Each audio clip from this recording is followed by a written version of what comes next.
जमलेली आहे आज बैठकीमध्ये नेमक्या काय सूचना काय सांगणार? आमचे अध्यक्ष श्री रवी चव्हाण यांनी पुढे येऊ घातलेल्या स्थानिक स्वराज्य संस्थांच्या निमित्ताने विभागशा बैठका घेतलेल्या आहेत। त्या विभागामधल्या नगरपालिका, जिल्हा परिषदा आणि महानगरपालिका या संदर्भातला आढावा आम्ही घेतो। तिथली संघटनात्मक परिस्थिती, तिथली बूथची रचना, तिथल्या मागच्या निवडणुकीतली काय परिस्थिती होती, आता या निवडणुकीत काय परिस्थिती आहे, युती कशी करायची, युती कुठे कुठे होऊ शकते, अशा सगळ्या गोष्टींचा आढावा आणि एक प्रकारे पुढचं मार्गदर्शन करण्याचा आम्ही प्रयत्न करतो।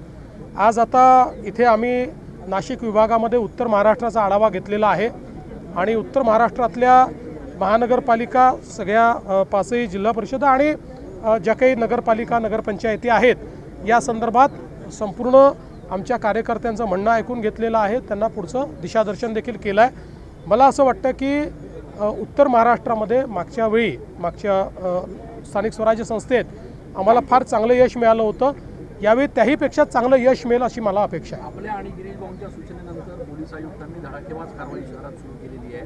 राजकीय पक्षांच्या कार्यकर्त्यांना, नेत्यांना सुद्धा या ठिकाणी कारवाईच्या समोर जावं लागतंय।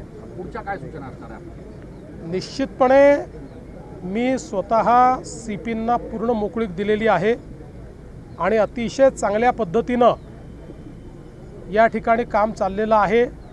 कोणी कुठल्याही पक्षाचा असो, भारतीय जनता पक्षाचा असो, महायुतीचा असो की उबाठा, राष्ट्रवादी काँग्रेस किंवा अन्य पक्षाचा असो, कोणालाही या ठिकाणी स्पेअर करू नका अशा प्रकारे त्यांना पूर्ण अधिकार देण्यात आलेले आहेत। त्यामुळे मला असं वाटतं की ही जी काही गुन्हेगारी आहे आणि विशेषतः गुन्हेगारी करत असताना काही लोक त्याला जो राजाश्रय देण्याचा प्रयत्न करतात, वेगवेगळ्या पक्षात त्या ठिकाणी राजाश्रय देण्याचा प्रयत्न करतात, तर अशा सगळ्या गोष्टींना मोडून काढायचा आम्ही या ठिकाणी निर्णय घेतलेला आहे। आणि सगळ्यात महत्त्वाचं आहे की कोणाचा काही पास्ट असो, पण आता जर कोणी गुन्हेगारीमध्ये जात असेल किंवा गुन्हेगारीत आढळेल तर त्याला आम्ही सोडणार नाही। उमेदवारीच्या संदर्भात महायुती इतक्या स्वबळाचं आहे काय 100% नारा दिलाय महायुती? असं आहे, आम्ही पहिल्या दिवशीपासून तिन्ही पक्षांनी महायुतीचं ठरवलं आहे। जिथे जिथे शक्य आहे त्या ठिकाणी आम्ही महायुती करणार आहोत। जिथे आम्ही कॉम्पिटिंग पक्ष आहोत, आमची तुल्यबळ पक्ष आहेत, त्या ठिकाणी आम्ही मैत्रीपूर्ण लढत करू। त्यामुळे आम्ही समजा युती केली तर युतीचे 100। पुण्याचा जो गुंडा आहे घायवर, त्याला परवाना हा पोलिसांनी, आयुक्तांनी दिलेला नव्हता, मात्र ज्यांनी कोणी दिला असेल त्याच्यावर कारवाई गृहराज्यमंत्र्यांनी त्या पत्रावर सही आहे अशा पद्धतीचे आरोप होते। असं आहे की एक सुनावणी त्या संदर्भात गृहराज्यमंत्र्यांनी घेतली होती, पण हा परवाना दिलाच गेला नाही। पोलीस आयुक्तांनी त्या ठिकाणी वस्तुस्थिती लक्षात आणून दिली आणि त्यामुळे हा परवाना दिलेला नाही।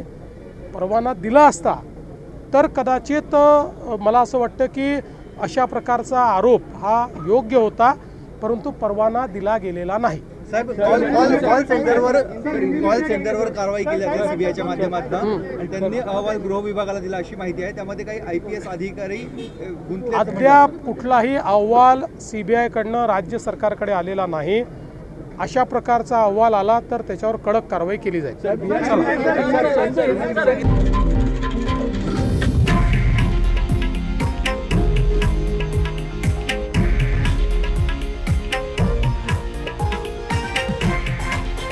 हे आहे देशातील नंबर 1 न्यूज नेटवर्क आणि आपण पाहत आहात TV9 मराठी, एकमेव।